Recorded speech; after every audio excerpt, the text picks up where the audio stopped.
Insightful podcasts by informative hosts.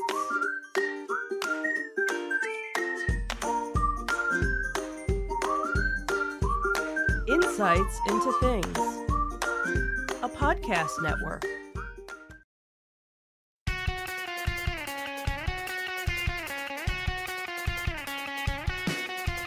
Welcome to Insights into Entertainment, a podcast series taking a deeper look into entertainment and media.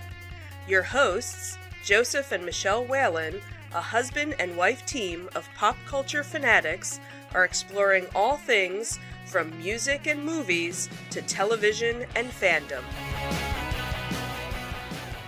Welcome to Insights into Entertainment. This is episode 141, Walkouts and Mergers. I am your host, Joseph Whalen, and my creative and somewhat vulgar at times co-host, Michelle Whalen. Nice. I have no idea what you were referring to. Good thing the camera was off. That's all I got to say. You mean off? Off. Yeah, off. Anyway, how you doing today, sweetheart?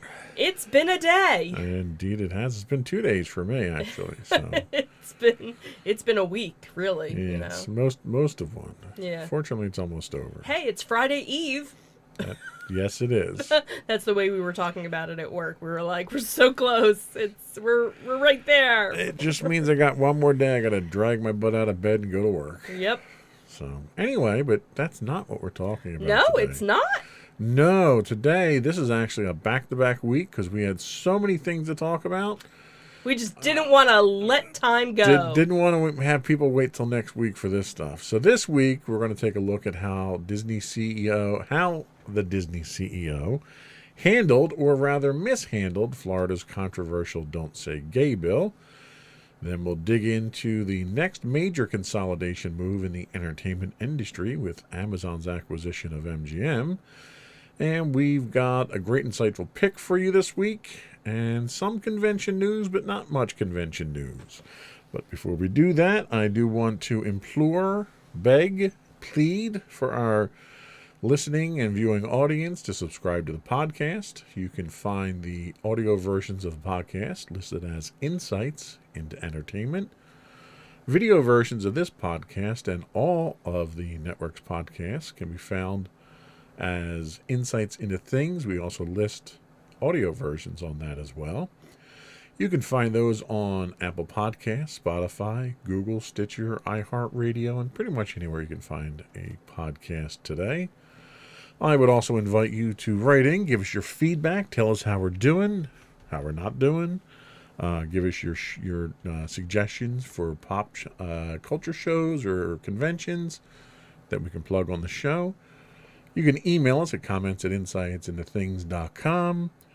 We are on Twitter at twitter.com/insights_things. We're also on Facebook at facebook.com/insightsintothingspodcast. On Instagram at instagram.com/insightsintothings. Or you can find all those and much more on our official website at insightsintothings.com. Are we ready? Sure. I love that uncertainty.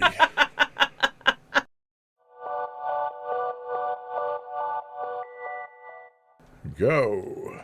So it seems that Disney employees, or cast members as they are also referred to, were walking out across the U.S. So they're mad as hell and they're not going to take it anymore. At least that's the message that Walt Disney Company's cast members are trying to send to their corporate overlords.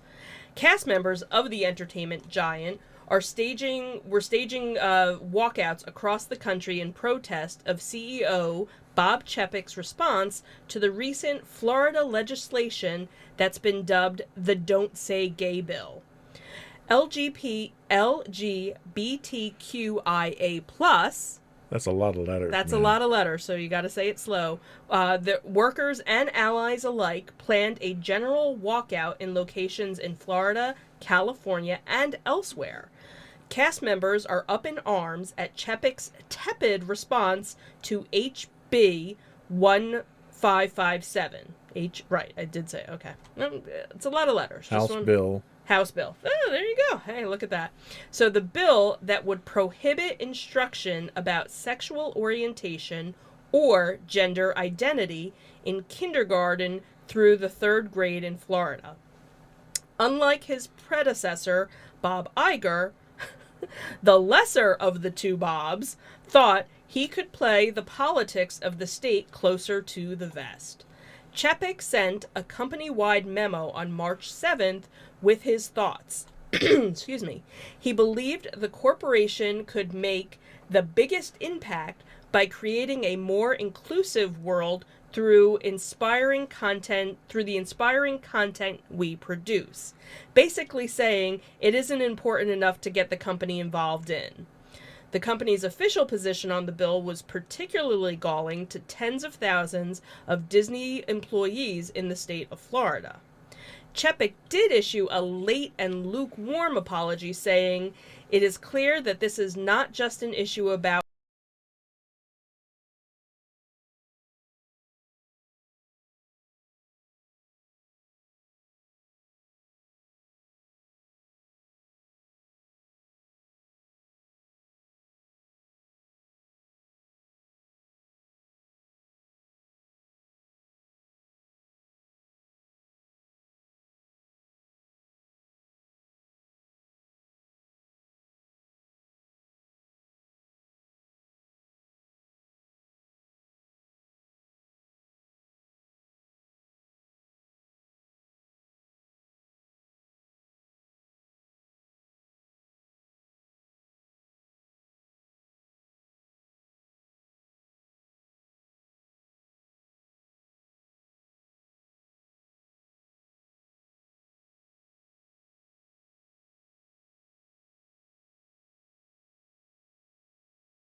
sustainable position.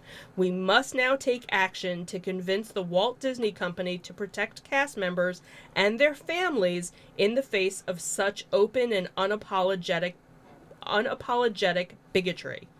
Chapek, who obviously doesn't know when to cut his losses and move on, poured more gas on the fire with a virtual town hall. The Wall Street Journal reports that Chapek told cast members that he and other top executives were determined to use this moment as a catalyst for more meaningful and lasting change. As a contender for the Too Little Too Late award of 2002? 2022. Sorry. Okay, I was going to say, I guess I should have, caught that. So the Too Little Too Late award of 2022, Chapek went on to say that he and other senior leaders would go on a global listening tour of cast members. Chapek's tactless handling of the situation has caused a public relations crisis for himself and the company, which should come as no surprise given so many other Chapek-era decisions that have been steadily alienating both cast members and customers from the House of Mickey Mouse. Of course, as seems to be often the case, with Chapek playing second fiddle to Bob the Greater, his predecessor, Bob Iger. See, and I knew that was coming, and it still made me laugh. Iger came in strong opposition to the Parental Rights in Education bill on February 24th, weeks before Chapek felt compelled to apologize for his gaffe. During his term helming the media empire, Iger was often center stage for such controversies supporting the company's cast members and their families. Chapek's lack of empathy, tactlessness, his tactless delivery, and complete absence of leadership is in stark contrast to the more refined, more enlightened example that Iger offered, and it reflects on the company as a whole. So, what do cast members hope to accomplish with this walkout? In an emailed response to a list of questions, they indicated their main goal was to stop the corporation from donating to elected officials who sponsored weaponizing and hateful legislation. It's hard to argue with that. They also expect the company to take a stand against similar legislation in Georgia, a key production hub for the company's film and television shows. In a statement, the group said, "We believe the Walt Disney Company's recent statements about their commitment to our community means that anytime legislation like this comes up again, they will take a more visible stand, and we will plan to hold them accountable for that." Ultimately, it comes down to politics. Republican legislators who advocated for the bill contend that parents, not teachers, should be the people talking to children about sexuality and gender issues. Maybe in a perfect world, that works. Sadly, we don't live in a perfect world. Many who support this bill are grossly unqualified to speak in an educated manner about topics, if they speak to their children about such topics at all. Democrats argue that the bill demonizes LGBTQIA plus people and effective bars students from speaking freely about sexual orientation and gender identity. In essence, the bill is a violation of free speech at its core. It uses public funds to push a biased conservative political agenda on students. The measure has passed both House of Legislature and now heads to the Republican Governor Ron DeSantis.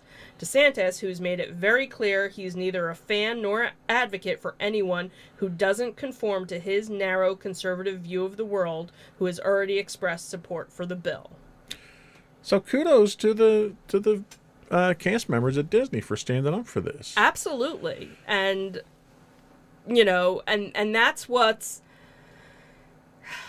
such a wonderful thing about Disney, because, again, we bash them on a lot of things and we praise them on a lot of things, too. They are very inclusive when it comes to their cast members. Sure. And they want equal rights for everybody. So they don't care what your race is, your gender, your preference, your color, And I think what happened is you had Bob Chapek, who has his personal views on this, and I don't know what his politics are. I didn't bother to look that up. Right.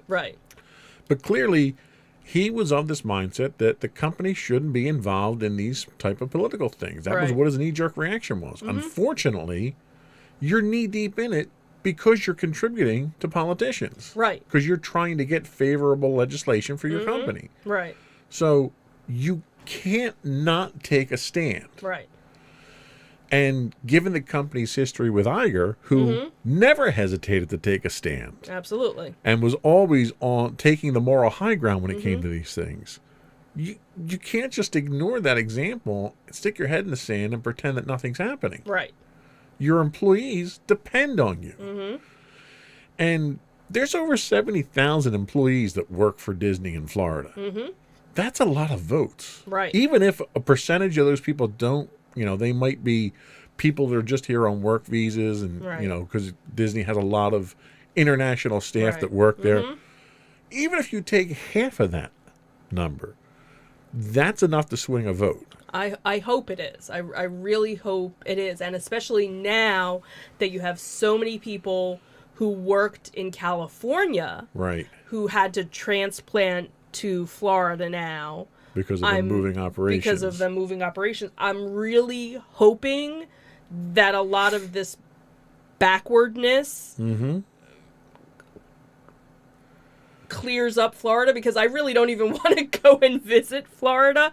I know not everybody feels this way, but and a lot of people are like, okay, well, I don't want, my kindergartner talking about this. Okay. That's not even so if you have a child in kindergarten who happens to have two moms at home Right. or has two dads at home. This child can't talk about their family at home because of this act. Right. And if you have a child who simply has questions because they have a fellow student who might have two same-gender parents, they can't ask questions. Right. Their parents, according to this bill, their parents are supposed to explain things to them. Right. And parents who support this bill are wholly unqualified to Right. explain this because they're so narrow-minded themselves Right. that they don't want to even take the time to understand it. And there was a beautiful I'm totally gonna botch it, but there was a beautiful meme about, oh my god, I had to explain, my gay brother to, my kid, and it was like, why does, Uncle, Bobby always hang out with Joe? Oh, because they love each other. Okay. Right. That is what a typical kid is going to say. All you have to do is say they love each other or that's whoever's parents.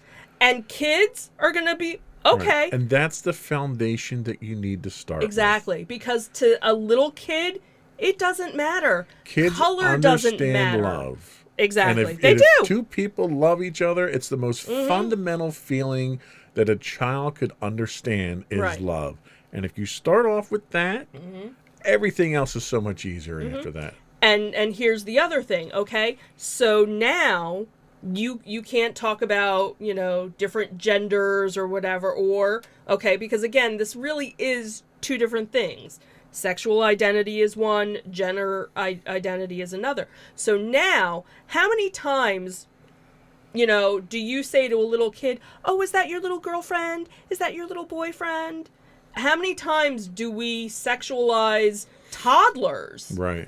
Where you're basically putting on them that they're cis. Well, and that's the other side of this is that you're basically those people that mentally abuse those who don't conform to what they think are normal. Right. You just gave them carte blanche now. Right. You're now advocating for that. What politician wants to put his stamp of approval on that? Right. That's political suicide. Who's stupid enough to vote for that bill? Right. Yeah. Remember who voted for it, Florida. Absolutely. Because come their re-election time, it's your choice to get rid of them at that point in time. Yeah. And it's scary that, again, if you don't feel that way, that's fine. We're not saying everybody has to be that way. Right. Just let people love who they want to love and be who they want to be. The fact of the matter is, even if you're not like that, other people are. And you have no right to tell them who they can and can't love. Right. And more than likely, somebody, if they haven't come out to you to tell you, you already know somebody. Right. And this is just another example of Bob Chapek just not getting it.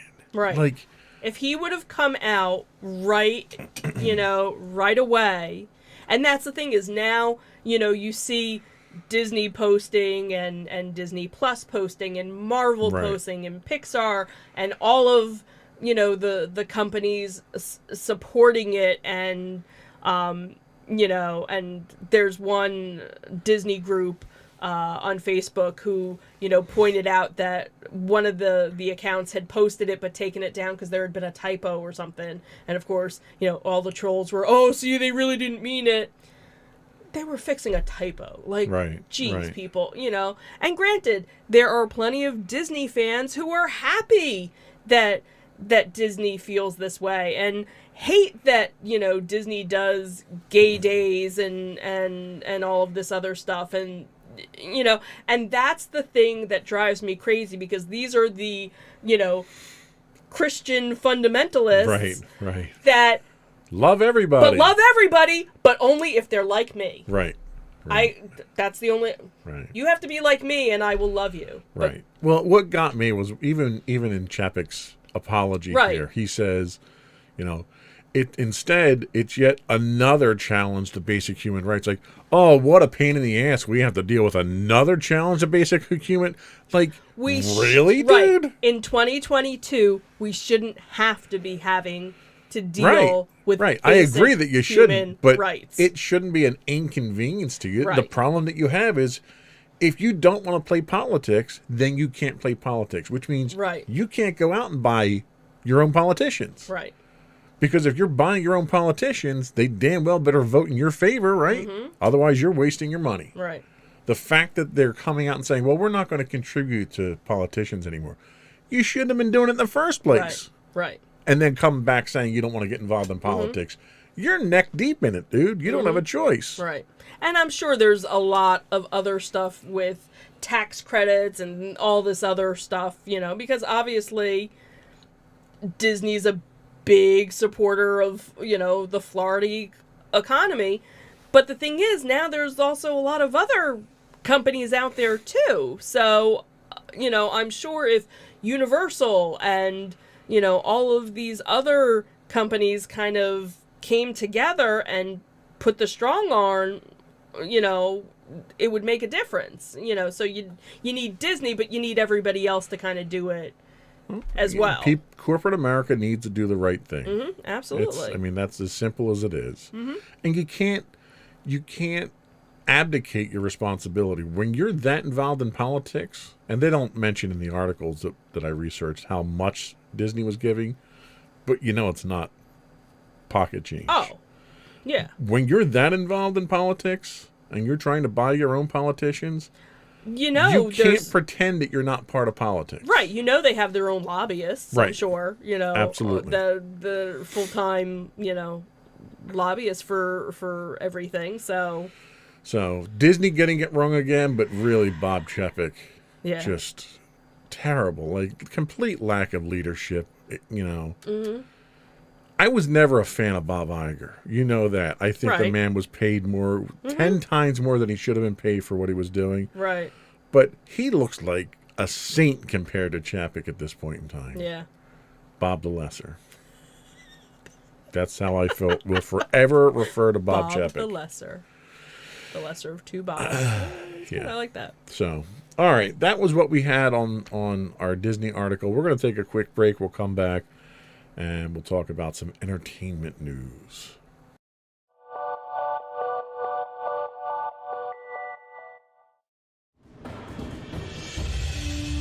For over 7 years, the Second Sith Empire has been the premier community guild in the online game Star Wars: The Old Republic. With hundreds of friendly and helpful active members, a weekly schedule of nightly events, annual guild meet and greets, and an active community both on the web and on Discord. The Second Sith Empire is more than your typical gaming group. We're family. Join us on the Starforge server for nightly events such as operations, flashpoints, world boss hunts, Star Wars trivia, guild lottery, and much more. Visit us on the web today at www.thesecondsithempire.com.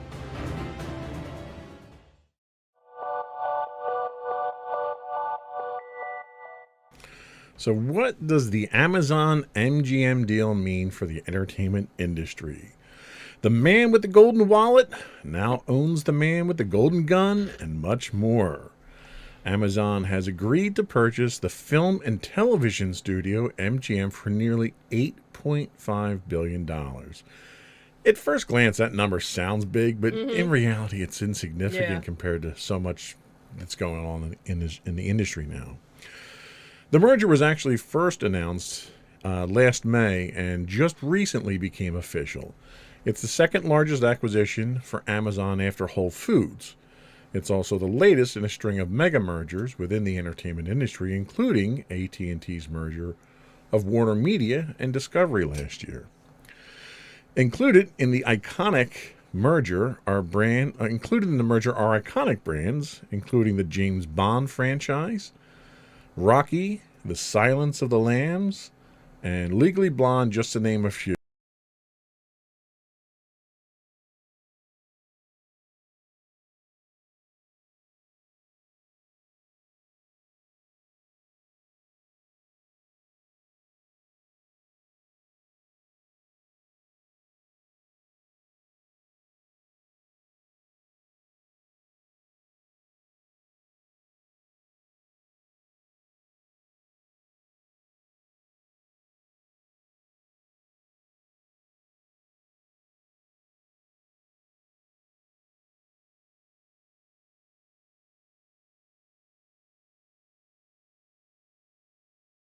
An impressive library that contains more than 4,000 films and over 17,000 TV episodes. Some industry experts think this and other mergers might signal a dark time for streaming ahead. Mergers like this mean less choice for consumers. I don't know why I went to your camera on that one there, but you had a really good reaction on your face when I said that. So riveting. We'll fix it in post.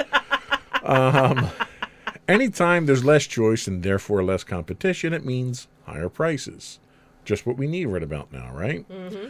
The streaming wars have sparked a new era of consolidation, which is already underway.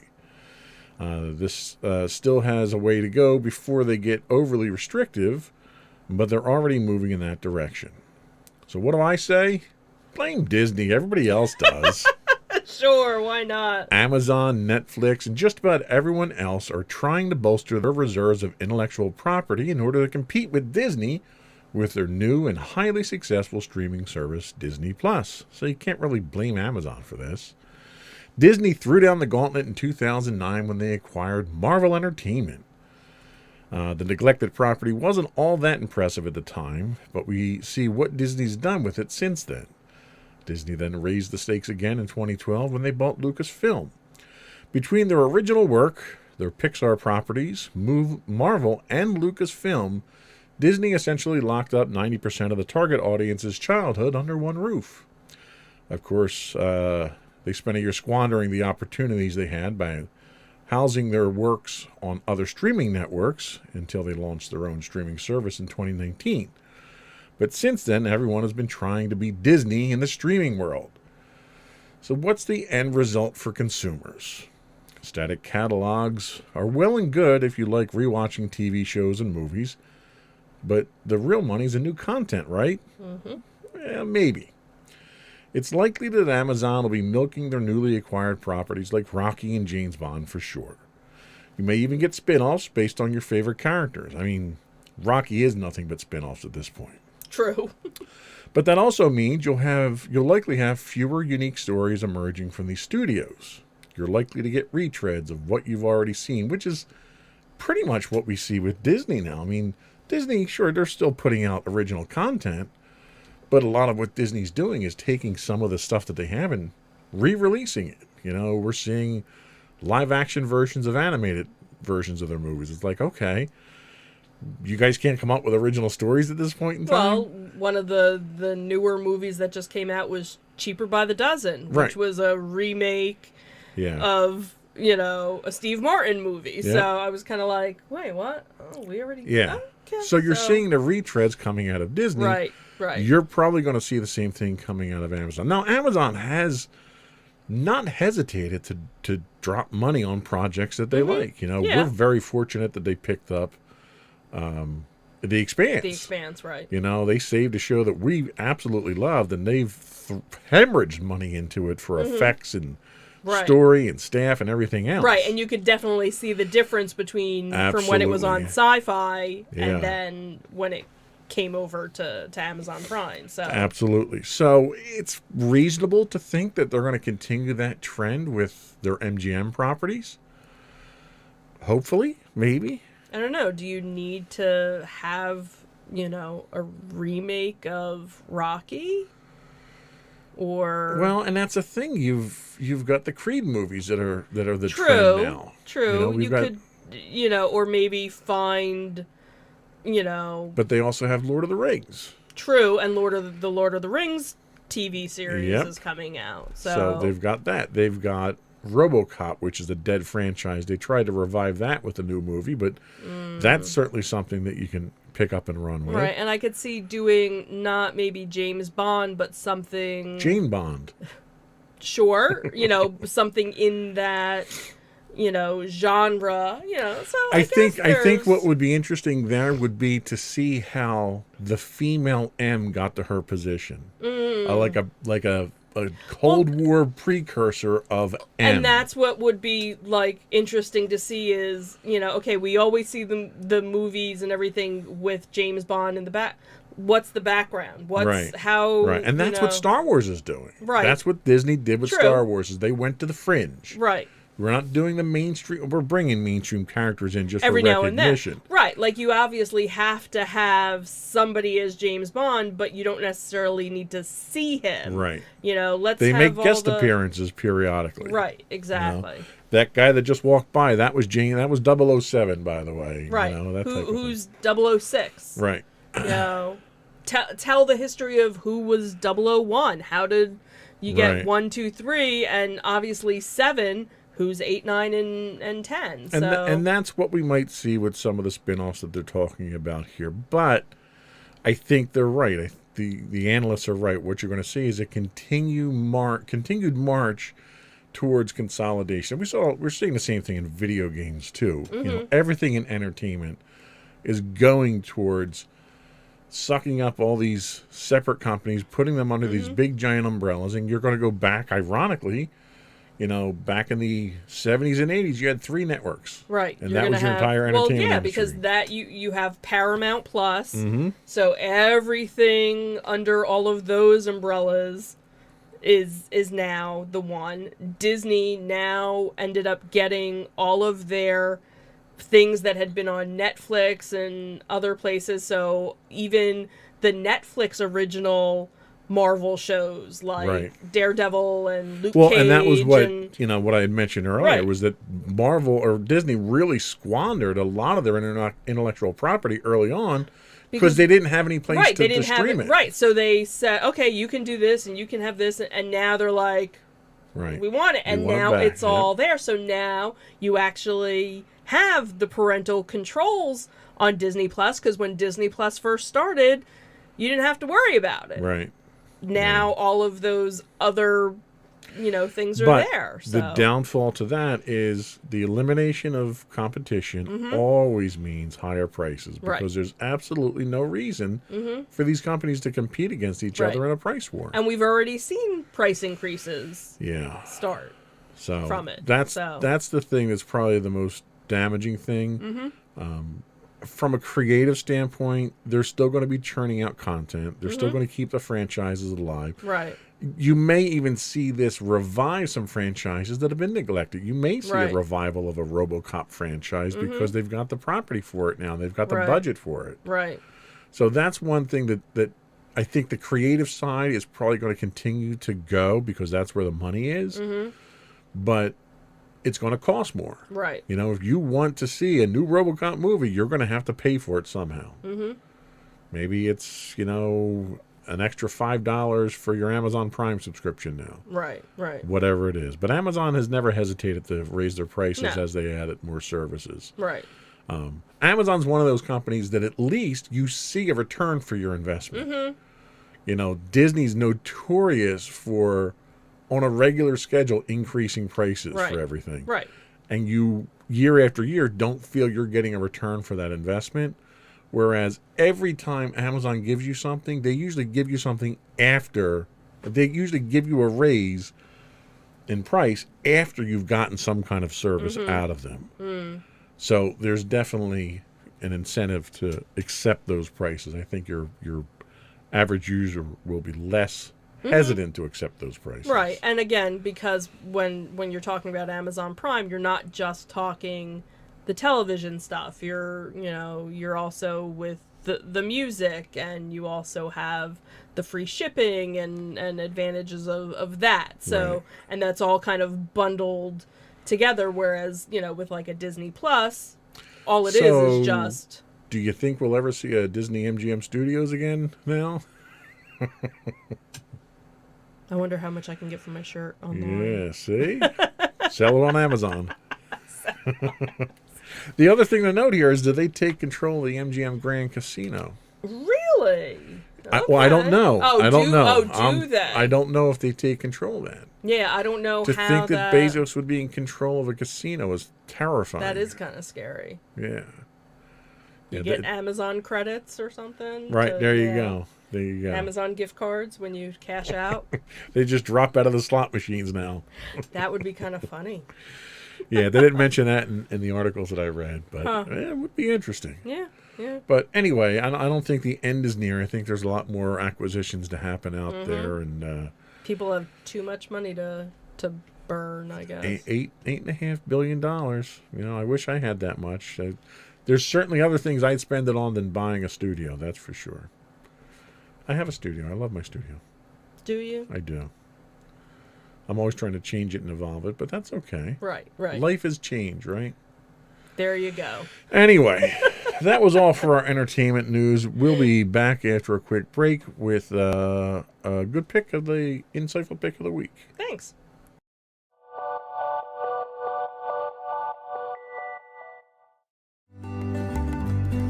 Insights into Teens, a podcast series exploring the issues and challenges of today's youth. Talking to real teens about real teen problems. Explore issues from braces to puberty, social anxiety to financial responsibility. Each week, we talk about the topics concerning today's youth. We look at how the issues affect teens, how to cope with these issues, and how parents, friends, and loved ones can help teens handle these challenges.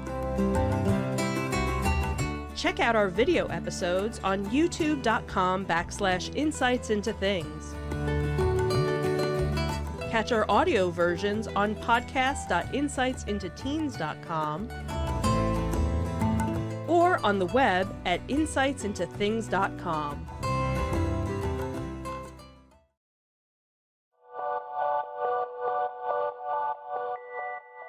Go for your insightful pick. So we haven't been doing insightful picks for the past couple of weeks. Since we've changed format. Since we changed format. So, you know, every now and then we'll kind of sprinkle it in. So this is a very interesting show, and especially, you know, for those that have that work/home life. It's an interesting take on it. It's mystery, drama, thriller. You're not really sure what's going on, but I'm sure by the end of the show, more will be revealed. And the show is called Severance, and it is on Apple TV, so that's the only place as of right now that you can find it. So the premise is that Mark leads a team of office workers whose memories have been surgically divided between their work and personal lives. When a mysterious colleague appears outside of work, it begins a journey to discover the truth about their jobs. Severance takes as its starting point a unique solution to the work-life balance crisis, one offered by a veteran U.S. corporation called Lumen Industries. What don't they make? Asks one awestruck employee about this opaque organization. Lumen has perfected a process that ensures employees never bring their work home with them. A surgical procedure that is in effect turns a worker into two people. An outie, who turns up at the company daily at 9 a.m.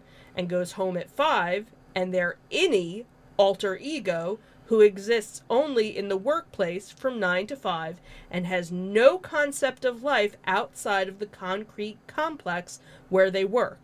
No awareness of wars, politics, family tension, or even social media. For starters, the procedure that plants this device in your brain, separating your workplace and home life memories, is irreversible. Then there's a work environment on the severed floor.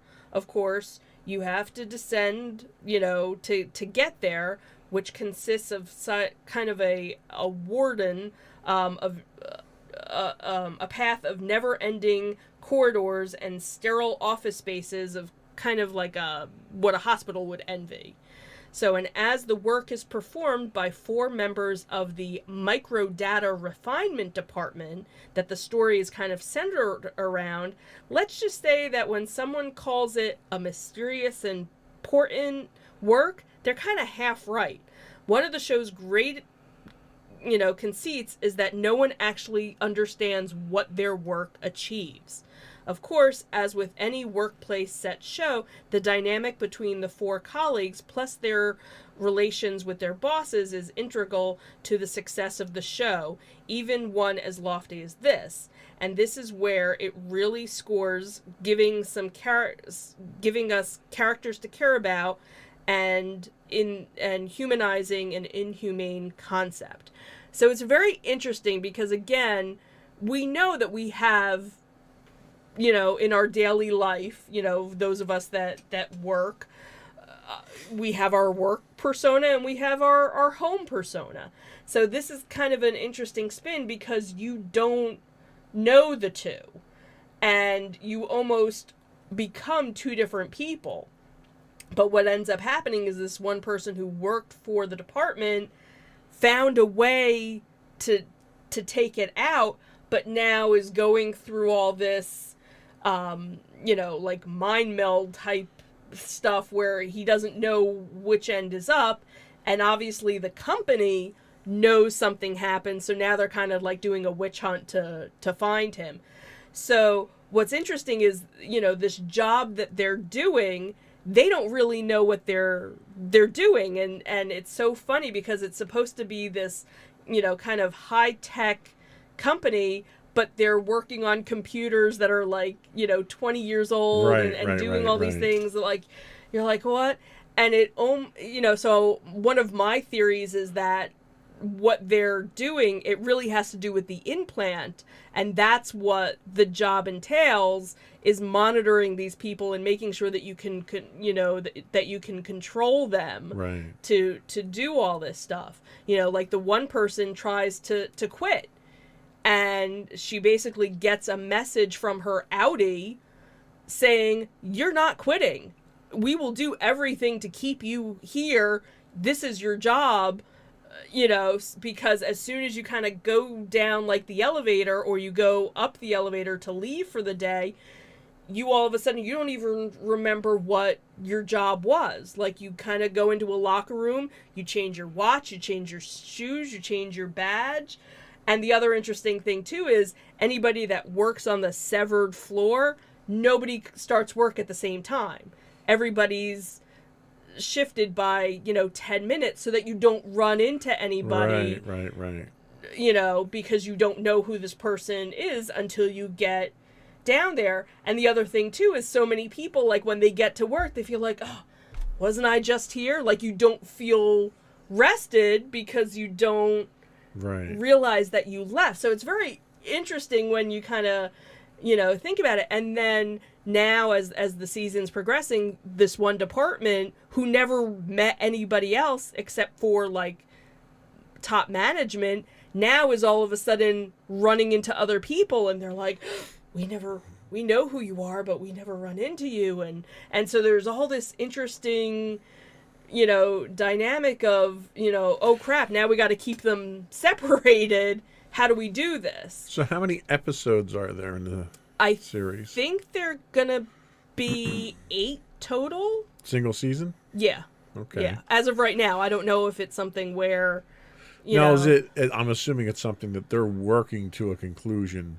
For the season. Yeah, so it's like a serial. Right, and the other thing too is there are some people that are on this floor that aren't severed, that know that there's so like the one person who's the boss is kind of spying on the one person in both lives. Interesting. But so that's where it kind of makes me think that. What their job has nothing like... Sounds very Orwellian. Yes, it does. Interesting. Yeah, so it's a little freaky, especially when you first watch it. But as you get into it, it's definitely one where I want to see how things go. Yeah. And each week it's interesting because different people post different things. They even have a LinkedIn page now they set up a spoof LinkedIn page for the company. Nice. And then I think there was even a book that became available on Apple Books. I believe it was free. That was kind of like written by somebody that worked for the company and got out. Right. So they're right. putting all these little Easter eggy cool. things out there. So that's kind of cool that they're doing that. So Halo did the same thing when it first came out. You had all these mysterious things on the net and stuff like that. So very cool. Very cool pick. Thank you. So we'll be right back with some quick afterthoughts. So I think we had one. Right, because the one that was supposed to be that same weekend, unfortunately, got canceled. And we shall not talk about that. So we won't talk about it. So the biggest one that's kind of coming up in the area is Fan Expo, which is formerly known as Wizard World. That is going to be at the Philadelphia Convention Center from April 8th to the 10th. So join tens of thousands of fans who are just like you and experience the ultimate playground for comics, sci-fi, horror, anime, and gaming. 3 days of citywide events, family-friendly attractions, and world-renowned celebrities await. The showtimes will be Friday from 4 to 9 p.m., Saturday 10 to 7, and Sunday 10 to 5. I believe up until today or tomorrow, you can still pre-order tickets. The cheapest they come is $37, and then they'll go to $47, but that's also, it depends on which day you go. But we gotta get our tickets. Yeah, well, maybe we'll do that after we're Prince Humperdinck's gonna be there. Oh my god! That's awesome. Spike's gonna be there! And who else? And Beta those and other guys. Yeah, Beta and Gates McFadden from Star Trek. Well, we got a lot of Star Trek folks there. So they're probably doing John Delancey's going to be there. Jonathan Frakes. Yeah, so they're probably doing a whole Star Trek-y... The original Ahsoka's going to be there, not the one in the live action. Right. So, yeah. Michael Rooker's going to be there. Oh, wow. Kevin Smith and... Carl Weathers. Was there a new Rocky movie or something? Well, no, because he's probably there with...